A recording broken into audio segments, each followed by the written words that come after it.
नमस्कार दोस्तों, मैं संतोष सिंह, एक ट्रेडिशनल बिजनेस ओनर, एक मोटिवेशन स्पीकर एवं साथ में एक डायरेक्ट सेलर।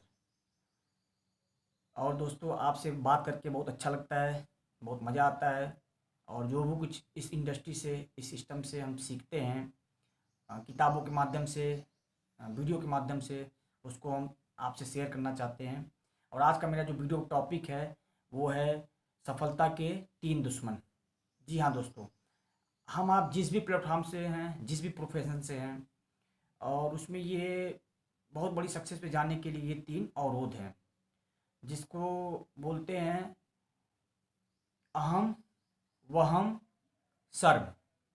जी हाँ, हम पहले की बात करते हैं। जो है अहम, अहम मतलब होता है ईगो, घमंड। ईगो कई तरह के हो सकते हैं। किसी को अपने एजुकेशन का हो सकता है, बहुत पढ़ा लिखा है, उसको एक घमंड होता है। किसी को अपने प्रोफेशन का हो सकता है, वो टीचर है, प्रोफेसर है, डॉक्टर है, वकील है, बड़ा बिजनेसमैन है। और किसी को अपने नॉलेज का हो सकता है। और दूसरे की अगर बात करते हैं, ये आपका होता है वहम। वहम मतलब हो गया गलत फहमी। किसी व्यक्ति को, किसी व्यक्ति के प्रति, किसी प्रोडक्ट के प्रति, किसी कंपनी के प्रति गलत फहमी है, जानकारी अगर नहीं है, उसको बोलते हैं वहम। उसने किसी से सुन लिया है, ये व्यक्ति ठीक नहीं है, ये प्रोडक्ट ठीक नहीं है, ये कंपनी ठीक नहीं है, तो उसके दिमाग में क्या बैठ गया है? वहम, जिसको बोलते हैं गलत फहमी। और तीसरा होता है जिसको बोलते हैं शर्म या संकोच। और वैसे देखा जाता है तो बहुत से व्यक्ति संकोची स्वभाव करते हैं। वो बहुत किसी से अपनी बातें कहने के लिए या कुछ बात पूछने के लिए बहुत ही शर्म करते हैं, संकोच करते हैं। बहुत से व्यक्ति तो ऐसे होते हैं कि ट्रेन में अगर सफ़र करते रहते हैं, अपने पड़ोस वाली सीट पे कोई व्यक्ति बैठा हुआ है, 5 घंटे, 6 घंटे, 8 घंटे का सफ़र पूरा कर लेते हैं, लेकिन उनसे नाम तक नहीं पूछ पाते हैं, या वो व्यक्ति कहाँ जा रहे नहीं पूछ पाते हैं।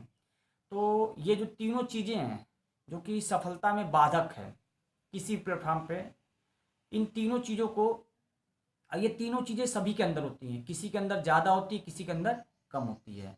और ये तीनों चीज़ जब तक जीवन में किसी व्यक्ति के अंदर रहेगा, ईगो, वहम मतलब गलतफहमी, और शर्म या संकोच, तो कोई व्यक्ति बहुत बड़ी उपलब्धि हासिल नहीं कर सकता अपने जीवन में, बहुत बड़ी सफलता पर नहीं जा सकता अपने जीवन में। और ये तीनों चीज़ों को कम या ख़त्म किया जा सकता है। इन तीनों चीज़ों को कम या ख़त्म किया जा सकता है। उसके लिए हमको ऐसा माहौल चाहिए। उसके लिए हम कुछ ऐसे बुक्स पढ़ के, कुछ ऐसे लोगों के बातों विचारों को सुन के समझ कर, कुछ ऐसे प्रोग्रामों को अटेंड करके, जिससे अपने अंदर जो ईगो है उसको हम कम कर सकते हैं या ख़त्म कर सकते हैं। और रहा वहम की बात, तो वहम के लिए जो भी गलत फहमी है, जैसे किसी प्रोडक्ट को लेकर गलत फहमी है कि ये प्रोडक्ट अच्छा नहीं होता है, उसको दूर करने के लिए उस प्रोडक्ट को हम यूज करके उस गलत फहमी को दूर कर सकते हैं। किसी कंपनी के प्रति अगर कोई गलत फहमी है, उस कंपनी के कुछ बायोडाटा, उसके पृष्ठभूमि, उसकी जो भी स्ट्रक्चर है, उसको जानकर समझकर उसके गलतफहमी को दूर कर सकते हैं। और तीसरा है शर्म या संकोच।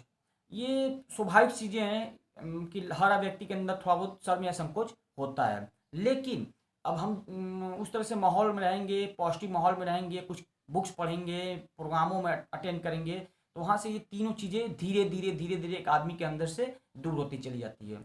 और आदमी विनम्र होता चला जाता है। आदमी के अंदर ईगो धीरे कम होता जाता है, क्योंकि हर व्यक्ति का ईगो हर्ट करता है। कोई भी काम अगर करने चाहता है, कोई उसके पास अपॉर्चुनिटी मौका आता है, तो सबसे पहला आड़े आता है ईगो। जैसे कोई डॉक्टर है, कोई टीचर है, कोई प्रोफेसर है, कोई बड़ा बिजनेसमैन है, उसके पास कोई ऑप्शन, मौका, अपॉर्चुनिटी आता है, तो उसको ईगो हर्ट करता है कि हैं मैं डॉक्टर हूँ, मैं प्रोफेसर हूँ, मैं साबुन तेल सेल करूँगा, मैं साबुन तेल लोगों को बताऊँगा। तो सबसे पहले आड़े क्या आता है? ईगो। जिस दिन ईगो आदमी के अंदर से निकल गया, उस दिन वो व्यक्ति का सफलता का रास्ता खुल जाता है। और दोस्तों, बहुत अच्छा लग रहा है आप सभी से बात करके, बहुत मज़ा आता है। नए नई चीज़ों को आपसे शेयर करने में बहुत अच्छा लगता है। और हर वो व्यक्ति बड़ी सफलता पे जा सकता है। अपने आप को थोड़ा सा जानने की ज़रूरत है, अपने आप को थोड़ा समझने की ज़रूरत है, क्योंकि हमारे गुरुवर कहा करते हैं कि हर आदमी के अंदर बहुत ताकत है। हर आदमी के अंदर वो इच्छा शक्ति है, वो अगर अपनी इच्छा शक्ति जगा सकता है तो अपने ये तीनों चीज़ों को धीरे धीरे करके बदल सकता है, उस माहौल में आके बदल सकता है और एक बहुत बड़ी सक्सेस पे जा सकता है। और फिर नेक्स्ट मिलेंगे आपसे एक नए वीडियो के साथ, एक नए टॉपिक के साथ। अब बहुत मज़ा आ रहा है और मैं कामना करता हूँ आप लोग स्वस्थ होंगे, मस्त होंगे। इसी तरह खुश रहिए, मस्त रहिए, मुस्कुराते रहिए और अगला फिर मिलेंगे। थैंक यू, नमस्कार।